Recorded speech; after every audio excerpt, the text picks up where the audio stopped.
Hello beautiful soul! Welcome back to my channel. This is my Ame from Japan, Kabayan Scorpio. This reading is for you. Tingnan natin July 2026. Maraming salamat muna sa aking mga subscriber, new subscriber, cross-watcher, at sa mga bagong pasok dyan. Welcome na welcome kayo sa bahay ni Ate Ai May. Salamat din sa naktaba ng pusing yung mga comments at sa mga nag-hype ng aking video. Salamat po sa mga nagpa-personal reading. Kung gusto mo ng personal reading at energy mo lang talaga ang gusto mong makuha natin, all the details, hindi pala all the details, ilalagay ko dyan sa screen, sa video, yung aking FB. Mag-text na lang kayo sa aking messenger, i-check nyo maigi kasi para hindi rin kayo ma-scam. Kasi may nanggagaya sa akin. General reading, energy reading. Ano man ang gender mo, ano man ang edad mo.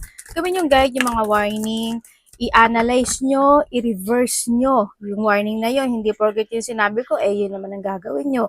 Hindi nyo iiwasan, di ba, na iba yung boses ko. Yun. Basta, i-analyze nyo. Scorpio. Okay. Scorpio, dealing or relationship with a man with dark complexion or hair. Pwede ikaw ito or someone who's connected sa iyo. Ang dami mga tao actually, oh. May babae pa nga, oh. Maring may isang lalaki o mas may isa pang older woman, kung alin ka man dyan, no? Yan. Maring magkakaroon ka ng connection sa kanila or nahandun yung connection mo sa kanila. Kung i-analyze ko pagdating sa iyo, i-analyze ko, Sa iyo, is pwedeng may tinutulong ka o inaalagaan o sinusuportahan na taong mas may edad sa iyo. Sa iba naman sa inyo, is nahandun yung point na kahit na anong gawin mo, is kaya mo. Kumbaga may kakayahan ka. Kaso, handun lang yung point na be more on matured in some aspect of your life. Ang sinasabi dito, kailangan mas maging more on maturity ka. Alam ko na matured ka, nandun yung maturity mo, but you need more maturity. Ibig sabihin, maaring kasi may mga dadating o dumating o may mga darating pa na sitwasyon na pagsubok na kinakailangan mo yung ganong attitude. Okay? Pwede kasi hindi maging maganda. Kaya you need to be more on mature. Wag patolero, wag patolera, or kailangan, wag maging immature. No? You need to be open. Kumbaga nandun sa point. You need to be calm. You need to be patient. Mga ganong sitwasyon. Okay? Sa iba naman sa inyo is nandun yung point na maaring may babae na maaring makakatulong sa iyo. Babae man yan, mas matanda sa iyo, or kasing edad mo man yan, lalaki man yan o babae. May ganun ako nakikita sa iyo, or magkakaroon ka ng connection dito. Hindi ko alam, baka kapatid mo to, baka dalawang babae man yan, o isang lalaki, or dalawang lalaki, isang babae, or tas plus ikaw, di ba? Pwedeng nandun sa point na yon. And then also, dito rin yung point of seek out information that will help you. Nandun yung point na kailangan mo magsiyasat talaga, o may mga pagsisiyasat ka na gagawin, or sa iba sa inyo is kailangan nyo alamin, siyasatin, maglakim ng mga information. Pwedeng nandun sa point na yun, no? Ako nakikita sa iba sa inyo. Sabihin, pwedeng yun yung information na yun is kung makakatulong talaga sa sayo. Ibig sabihin. No, kaya kinakailangan mong gawin yung mga bagay o sitwasyon na ganito. Or magiging ganito ka talaga. Or you need, in this July, may mga mag-open na door para sa'yo. Opportunities are waiting for you. Ibig sabihin, may mga bagay ka na sitwasyon na kailangan mo i-let go. Kailangan mong tapusin. Kasi yung naghihintay na ito is nahandyan na maaring matagal na naghihintay para sa'yo.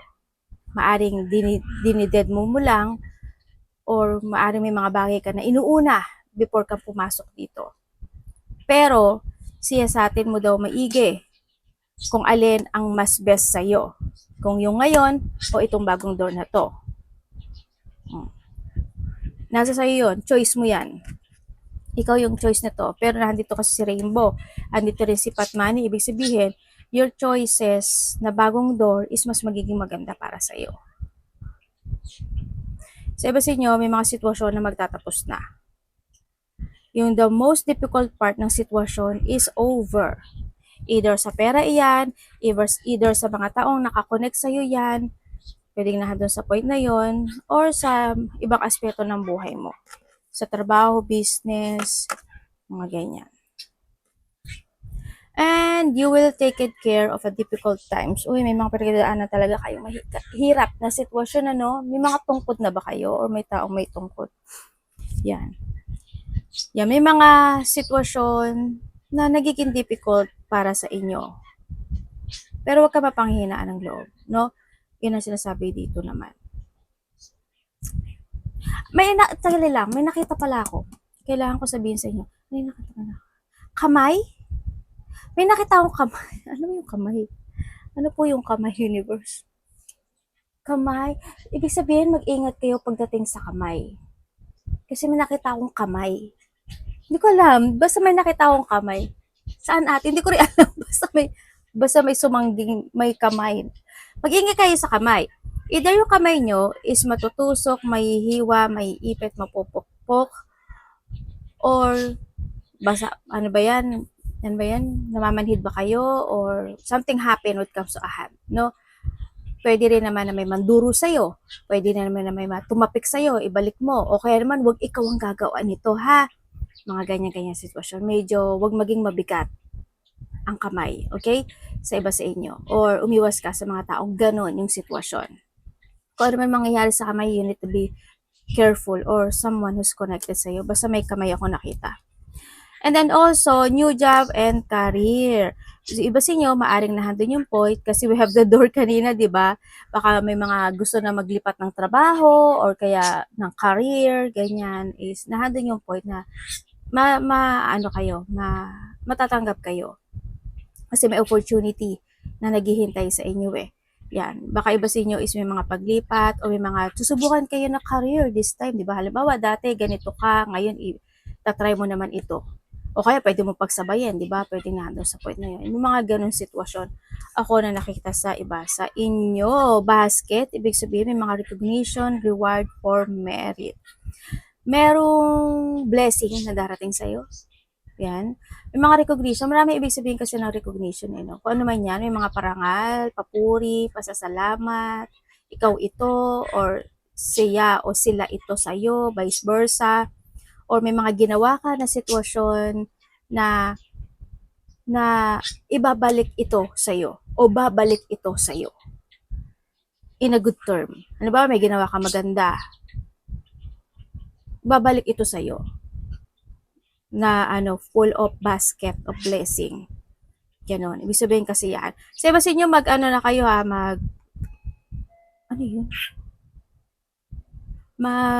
Kayo ng mga prutas o kinakailangan, medyo iwas-iwas kayo sa meat ha.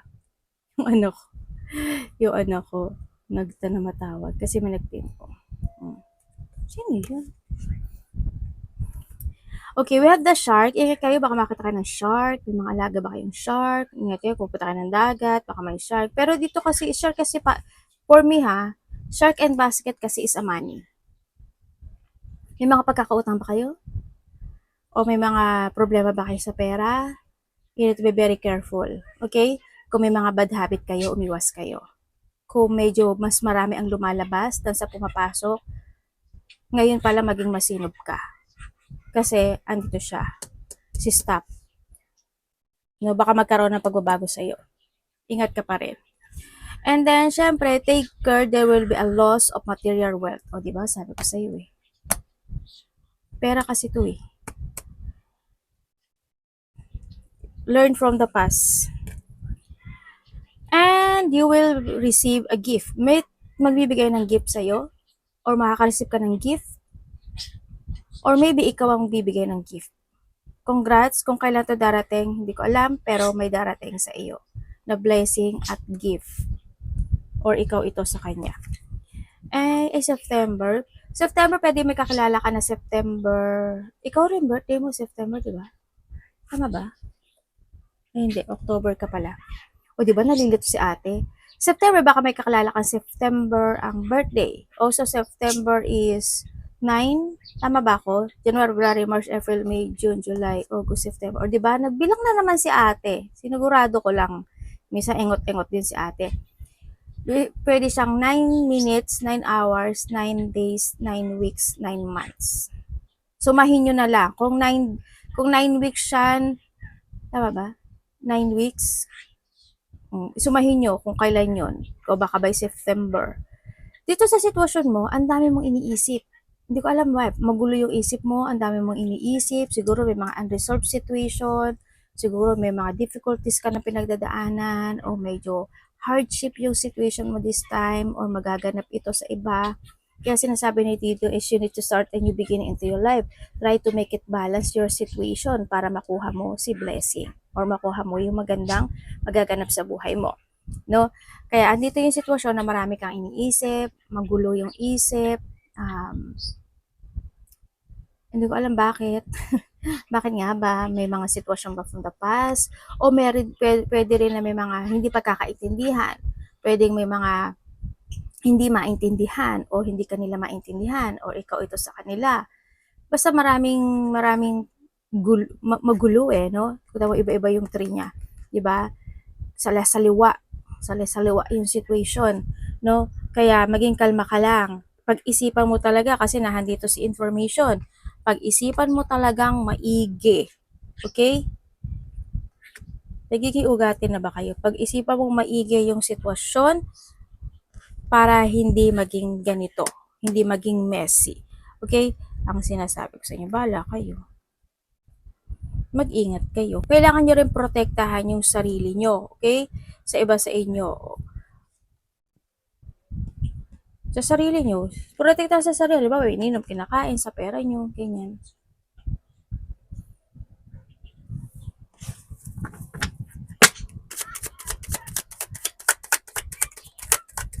Scorpio. Pahalagahan nyo yung mga mahalaga na meron ka sa ngayon. Okay. Uy, may trap ka, oh. Ang dami naman ito, universe.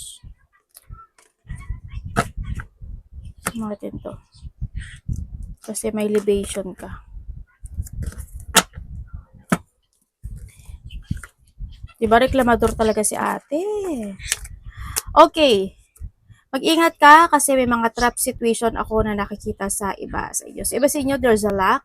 Kung baka lucky kayo this time when it comes sa pera, malaki man o maliit, yun yung mapapanalo na, congrats. But still, sa iba sa inyo, hindi ito sa gambling. Sa iba sa inyo, related dyan sa blessing or sa gift na ibibigay sa inyo or mga opportunity, yung mga door na darating o naghihintay sa inyo ha, pwedeng doon sa point na yon. Yun ang ibang blessing ng iba. No? Congrats pa rin. There's a reward. Reward also is the blessing, tsaka gift, di ba? Reward pa rin yun. Tsaka yung may mga jackpot and good fortune happen sa iba sa inyo, parating. Mag-ingat pa rin ikaw sa mga pwedeng mabiktima ka or malinglang ka, madaya ka, maloko ka, magoyo ka. Kung saan aspeto ng buhay mo yan, maiingat ka. Maging matalino, okay? Learn from the past situation. May mga pagtulong, pwedeng hihingi ka ng tulong o may taong tutulong sa'yo or nahandun yung prayer mo na hinihiling Medyo nalulungkot yung iba o nagkakaroon na pag-isolate, pagmumuni-muni, medyo may mga disappointment o may mga disappointment na magaganap, nadi-disappoint ka sa sarili mo o may taong madi-disappoint sa'yo o nadi-disappoint ka sa kanya, vice versa. Medyo malungkot. Nasa ospital ba kayo or may tao na kailangan magpa-doktor, pag-check up, pagpa-ospital?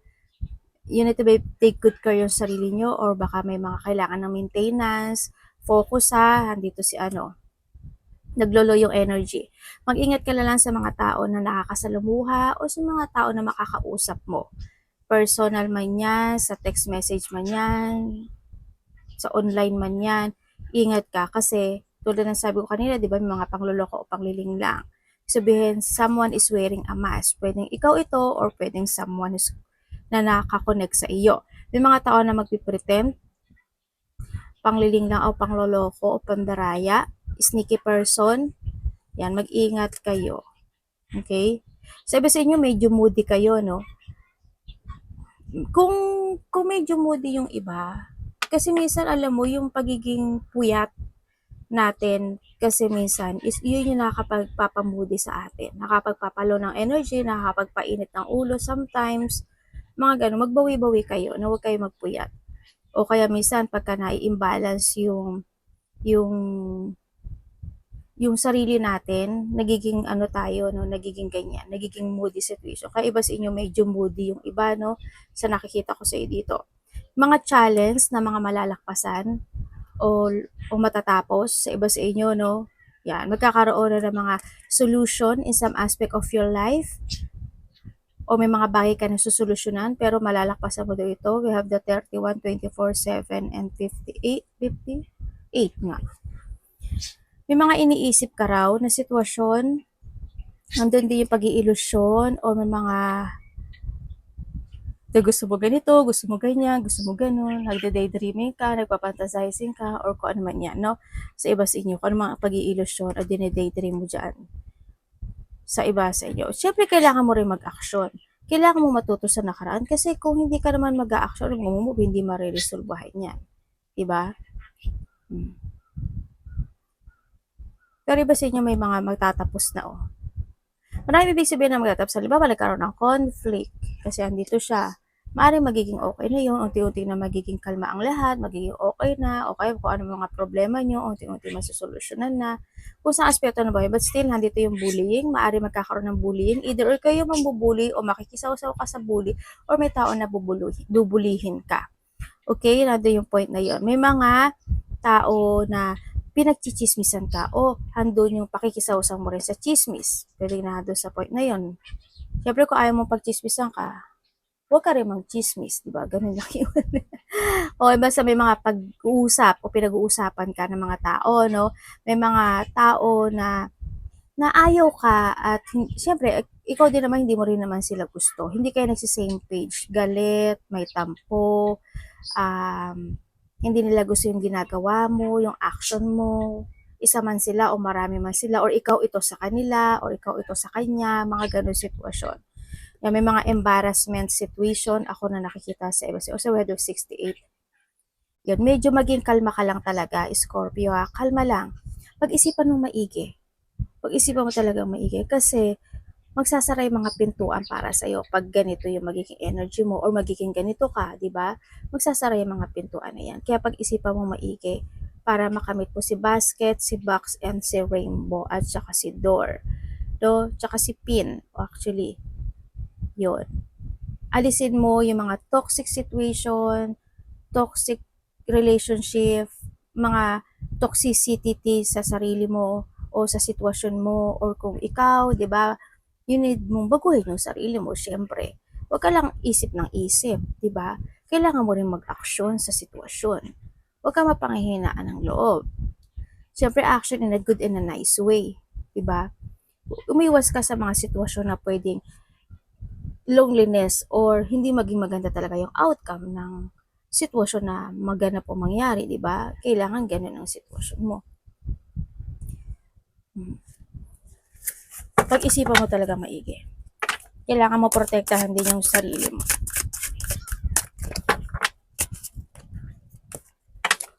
Tingnan natin ko tayo na ito dito.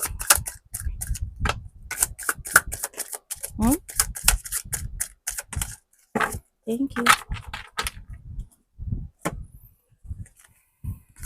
Okay, meron kang rainbow. Tingnan mo, we have the rainbow and rainbow. Aba, may perlas. Malungkot ka? Okay ka lang? Daiju na, no? Oshite? Oshite. Pwede mong i-share sa amin yan. Okay? Okay, you need to open up, sa mga bagay o sitwasyon na pinagdadaanan mo o pagdadaanan mo, you need to be open up. Iba sa inyo medyo emotional this time sa nakikita ko sa inyo. May mga kinalulungkot na sitwasyon, nagkakaroon ng subconscious mind. This time, handun din yung point na siguro you're hiding your feelings this time o i-hide mo yung nararamdaman mo talaga. Yun ang nakikita ko. Handito rin yung point na may mga bagay o sitwasyon na kailangan magkaroon ng developing character. Siguro sa sarili mo, hindi ko naman sinasabi na mali ka, na may mali sa'yo. Siguro developing lang. Kailangan lang development. Kasi sa atin, walang mali at syempre, hindi ko naman sasabing tama. Ang, ang ano kasi dun sa point kasi sa atin is developing, no? Yan, may mga kailangan i-develop with comes sa sarili, sa character natin, mga ganong sitwasyon. Basta wala akong ginajudge dito ha, kasi basta walang mali na tao. Ha, tatandaan nyo yan. Walang maling tao, but we need to develop yun. And then also, yes, we have the rainbow, and the rainbow, ibig sabihin may naghihintay na opportunity sa iyo. Ibig sabihin is may naghihintay na kayamanan o yaman o blessing o there's a bliss situation kumbaga no sa iba sa inyo. Yun nga lang siguro is mas magkaroon ka lang talaga ng balance pagdating sa pera. Huwag masyadong magastos or kailangan mo talaga mag-save ng money. Huwag lang bili ng bili kumbaga o kaya gas, mas marami pa talaga yung lumalabas. O sa iba sa inyo, yung nandun yung point na may mga bagay ka na kailangan mo i-let go o baguhin o i-develop or i-change. Kanya sa iba sa inyo ha. Yon. And masabaan mo pa daw yung pasensya mo, tulad ng sinabi ko nga kanina, habaan mo pa daw yung pasensya mo, and then it will pay off at the end. The more na mas magiging kalma ka, the more na mas magiging more on patient ka, at hindi ka magiging padalos-dalos because of vine, because of the information, they pay off. May pay off na magaganap pumayara. Also, there's an abundance, hope, there's a good luck, and may ipapadala sa iyo si universe. Hindi ko alam in what way. Pwedeng yung mga tao na lumabas dito, pwedeng doon niya ipapadaan sa mga tao na yon yung isisend sa iyo ni universe, no? Kung ano man yan. Yun, may mga manifesting na magaganap o mangyayari, pero syempre handun pa rin, kasaganaan also is parating, pero may perfect timing na sinasabi kasi no, hindi lahat kayo magsasabay-sabay. Halimbawa, iba sa inyo, this July, hindi lahat. Pwedeng first week of July yung iba, o kaya second week of July yung iba, o kaya naman after July yung iba, mga ganong sitwasyon. Or tao na ipapadala sa'yo. No? Si universe. Meron kang 3, 4, and 9. Dalawa yung 9 mo. Meron kang Libra, Aquarius, Virgo, and Cancer. Okay, dito sa sitwasyon mo is